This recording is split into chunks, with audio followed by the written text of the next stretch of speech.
नमस्कार, आप सभी का स्वागत है हमारे यूट्यूब चैनल न्यू राज क्लासेस में। आइए आज के इस वीडियो में हाल ही में हुए प्रमुख संविधान संशोधनों के बारे में चर्चा करेंगे। ये संविधान संशोधन है 101वां संविधान संशोधन, 102वां संविधान संशोधन, 103वां और 104वां संविधान संशोधन। ये बहुत ही चर्चा में रहते हैं संविधान संशोधन और परीक्षाओं की दृष्टि से भी बहुत महत्वपूर्ण हैं, चूँकि परीक्षाओं में अक्सर इनसे प्रश्न पूछे जाते हैं। तो शुरू करते हैं। 101वां संविधान संशोधन। देखिए 101वां संविधान संशोधन जो है ये जीएसटी से संबंधित है। जीएसटी अर्थात गुड्स एंड सर्विसेज टैक्स जो होते हैं, वस्तु एवं सेवा कर, इसको लागू किया गया था। यह 122वां संविधान संशोधन विधेयक था। देखिए 101वां ये संविधान संशोधन है और विधेयक जो है ये अलग है। 122वां ये संविधान संशोधन विधेयक था। इसके द्वारा जो है 1 जुलाई 2017 को जो है जीएसटी लागू किया गया था। जीएसटी जो है भारत में 1 जुलाई 2017 से लागू की गई थी।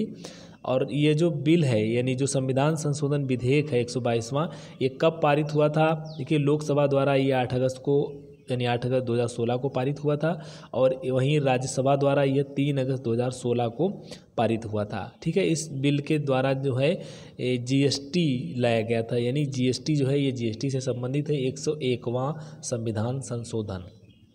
तो ये जो है 122वां संविधान संशोधन विधेयक जो है ये प्रावधान करता है संविधान के 101वें संविधान संशोधन का। ठीक है, तो इसके द्वारा जो संविधान में संशोधन हुआ है वो 101वां संविधान संशोधन है। ठीक है, तो देखिए एक कैसे याद करेंगे, ये जीएसटी से संबंधित है। तो इसको याद करने के लिए देखिए जीएसटी ये पैसे से संबंधित है, मनी से संबंधित है। 101 जो है ये जो मतलब हम कभी निमंत्रण में देते हैं तो दक्षिणा में देते हैं तो 101 रुपया करके देते हैं, एक बढ़ा करके देते हैं। तो आप इससे थोड़ा याद कर सकते हैं कि 101 जो है वो ये मनी है, माने पैसा है। ये जीएसटी जो भी है जो है वो पैसे से ही संबंधित है।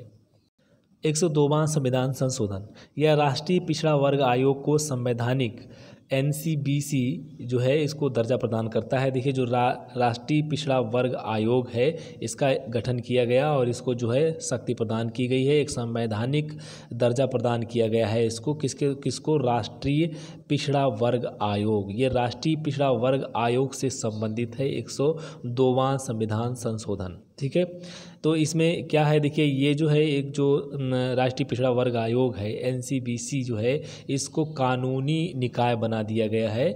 कौन सा निकाय बना दिया गया है? ये कानूनी, इस आयोग को जो है कानूनी निकाय बना दिया गया है। और ये कौन सा संविधान संशोधन विधेयक है? देखिए तो ये जो है 123वां संविधान संशोधन विधेयक है। इसके तहत जो है अनुच्छेद 338 का के बाद जो है 38 खा भी जोड़ा गया, माने 338 खा को भी जोड़ दिया गया है। ठीक है, तो कौन सा अनुच्छेद जोड़ा गया है? तो इसमें 338 खा जोड़ा गया है। ये बात आप याद रखेंगे। वर्ष 2017 में यह संशोधन बिल जो है यानी विधेयक जो है इसको पास किया गया था। देखिए 102वां जो है कैसे हम पता करेंगे राष्ट्रीय पिछड़ा वर्ग आयोग से संबंधित है? तो 102वां जो संविधान संशोधन है ये पिछड़ा वर्ग यानी एनसीबीसी जो राष्ट्रीय पिछड़ा वर्ग आयोग है इससे संबंधित है। इसको संवैधानिक दर्जा प्रदान करता है यानी इसको एक कानूनी निकाय बना देता है, तो इससे ये संबंधित है। तो देखिए 102वां जो है मतलब जो जैसे कि हम जनरल पहले आते हैं, उसके बाद में ओबीसी दूसरे नंबर पर आते हैं, फिर एससी एसटी आते हैं। तो इस तरीके से हम याद कर सकते हैं कि जो ओबीसी जो होता है, जो ओबीसी है वो चौथे नंबर पर है, दूसरे नंबर पर। पहले हम जनरल को अगर ले लें तो जनरल है, जब हम पढ़ते हैं कहीं अगर देखते हैं तो पहले जनरल फिर ओबीसी, ऐसे इसकी कैटेगरी लिखी रहती है। कहीं लिखा रहता है तो पहले जनरल लिखेंगे, फिर ओबीसी लिखेंगे, फिर एससी एसटी लिखेंगे, इस तरीके से लिखा रहता है। तो आप ओबीसी दूसरे नंबर पर आता है, तो इस तरीके से इसको याद कर सकते हैं। जो 102 है यानी 2 जो है वो अन्य जो है राष्ट्रीय पिछड़ा वर्ग आयोग से संबंधित है। आगे बढ़ते हैं। 103वां संविधान संशोधन। देखिए 103वां संविधान संशोधन किसे संबंधित है? तो यह संबंधित है सामान्य वर्ग को शैक्षणिक संस्थानों और नियुक्तियों में 10% यानी 10% आरक्षण का प्रावधान इसके तहत किया गया है, यानी आरक्षण का प्रावधान करता है। तो जनरल कैटेगरी के जो लोग हैं उनको जो है शैक्षणिक संस्थानों माने जो शिक्षण संस्थाएँ हैं उनमें प्रवेश और जो राज्य द्वारा नियुक्तियाँ की जाती हैं उनमें जो है 10% का आरक्षण ये प्रदान करता है। इसके प्रावधान की व्यवस्था इसमें की गई है। EWS इसको कहा जाता है। देखिए EWS इकोनॉमिकली वीकर सेक्शंस, ठीक है। तो आर्थिक रूप से जो पिछड़े हैं, इसका अर्थ होता है जो आर्थिक रूप से पिछड़े हैं उनको आरक्षण दिया जाता है। इसमें आर्थिक रूप से पिछड़े के आरक्षण के लिए इसमें प्रावधान किया गया है। EWS ये 10% जो करता है, यानी कि किसमें, शैक्षणिक संस्थानों में, माने कि जो शिक्षण संस्थाएं हैं उनमें प्रवेश, और राज्य द्वारा जो नियुक्तियां होती हैं उनमें जो नियुक्तियों में आरक्षण का प्रावधान है वो 10% आरक्षण का प्रावधान इसमें किया गया है। तो यह संविधान संशोधन विधेयक कौन सा है? 124वां यह संविधान संशोधन विधेयक है, 124वां, ठीक है। इसके तहत जो है अनुच्छेद जो 15 है और अनुच्छेद 16 है इसमें संशोधन किया गया है, और जो क्लास 6 इसमें जोड़ा गया है, ठीक है, ये इसमें जोड़ा गया है, दोनों में जोड़ा गया है। तो इसके तहत जो है अनुच्छेद 15 जो है और 16 इनमें दोनों में संशोधन किया गया है। शैक्षणिक संस्थानों में प्रवेश और नियुक्तियों में 10% आरक्षण का यह प्रावधान करता है 103वां संविधान संशोधन, ठीक है। तो यह पास किया गया था कब? ये संशोधन जो हुआ था 2019 में हुआ था ये संशोधन। ये बहुत ही महत्वपूर्ण है, इसको जरूर आप याद रखें। आगे बढ़ते हैं, अगला है 104वां संविधान संशोधन। देखिए 104वां संविधान संशोधन जो है ये किससे संबंधित है? यह संबंधित है लोकसभा और राज्यसभा की जो विधानसभाएं होती हैं, राज्यसभा की विधानसभाओं में SC ST की सीटों के लिए आरक्षण जो 10 वर्ष से बढ़ाकर थे, 10 वर्ष के लिए था, उसको बढ़ाकर क्या कर दिया गया है? 25 जनवरी 2030 तक कर दिया गया है, ठीक है। इनको जो है अवधि जो है इनकी बढ़ा दी गई है लोकसभा और राज्यसभा की विधानसभाओं में। देखिए ये बहुत ही महत्वपूर्ण है बिंदु, इसको याद रखिएगा। ये लोकसभा की बात करता है, लोकसभा में, और राज्य की विधानसभाओं में बात कर रहा है, ना कि लोकसभा और राज्यसभा में, ठीक है। तो राज्य की विधानसभाओं में ये बात कर रहा है। और SC ST की जो सीटों के लिए जो आरक्षण था 10 वर्ष से बढ़ाकर के कितना कर दिया, कब तक कर दिया गया है? ये 25 जनवरी, ये डेट बहुत महत्वपूर्ण है, इस डेट को जरूर आप याद रखिएगा, 25 जनवरी 2030 तक कर दिया गया है। साथ ही एंग्लो इंडियन सीटों को समाप्त कर दिया गया है। माने जो एंग्लो इंडियन सीटें थी, लोकसभा में 2 सीटें थीं और राज्य की जो विधानसभाओं में 1 सीट हुआ करती थी, उसको समाप्त कर दिया गया है। माने उनकी अवधि जो थी उनको नहीं बढ़ाया गया है, ठीक है। तो इनके तहत जो है 104वां संविधान संशोधन के तहत जो है एंग्लो इंडियन का जो मनोनयन था, माने जो मनोनीत किए जाते थे, उनको अब समाप्त कर दिया गया है। उनकी अवधि में कोई भी परिवर्तन नहीं किया गया था, यानी उनकी अवधि को बढ़ाया नहीं गया है, इसलिए वो समाप्त हो गया है। ये संविधान संशोधन विधेयक जो है वो 126वां संविधान संशोधन विधेयक है।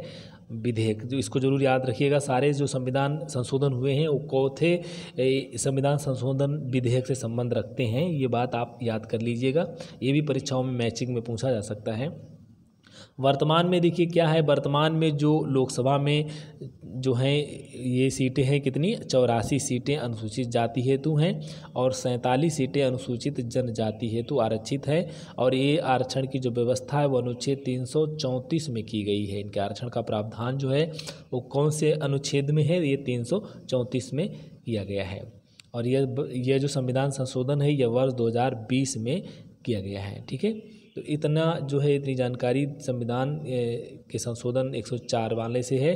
तो ये करता है प्रावधान लोकसभा और राज्य की विधानसभाओं में SC ST की सीटों के आरक्षण के संबंध में, जिनकी अवधि बढ़ाकर कितनी कर दी गई है? 25 जनवरी 2030 तक इनको बढ़ा दिया गया है। साथ ही इसमें एंग्लो इंडियन सीटों को समाप्त कर दिया गया है। और यह जो है 126वां संविधान संशोधन विधेयक था। वर्तमान में लोकसभा में 84 सीटें अनुसूचित जाति हेतु और 47 सीटें अनुसूचित जनजाति हेतु आरक्षित हैं। अनुच्छेद 334 जो है वो इनके आरक्षण का प्रावधान करता है। यह वर्ष 2020 में संविधान संशोधन किया गया था। तो ये 104वां संविधान संशोधन हुआ। देखिए 101वां संविधान संशोधन जो है वो 101वां, और उसके बाद में 102 है, फिर है 103, फिर आप आते हैं 104 वाले संविधान संशोधन में। तो ये जो है GST से संबंधित है, GST। और इसके बाद में जो 2 है ये है OBC माने आयोग से जो राष्ट्रीय OBC ना लिख करके हमको NCBC लिखें, इस तरीके से जो राष्ट्रीय अन्य पिछड़ा वर्ग है, जो ओबीसी मतलब जो संबंध रखता है, राष्ट्रीय पिछड़ा वर्ग आयोग है, उससे संबंधित है। और 103वां जो है वो ईडब्ल्यूएस से संबंधित है। और जो 4वां है ये जो व्यवस्था करता है लोकसभा और राज्यसभा में SC/ST की सीटों से संबंधित है, आरक्षण से, SC और ST की आरक्षण से संबंधित है ये। तो इतनी जानकारी इस वीडियो में। आज का वीडियो इतना ही, धन्यवाद। अगर आपको वीडियो पसंद आया तो लाइक ज़रूर करें, शेयर भी करें। अगर आप हमारे चैनल पर नए हैं तो प्लीज़ इसे सब्सक्राइब कर लें, जिससे आपको अगले नोटिफिकेशन प्राप्त हो सके। धन्यवाद।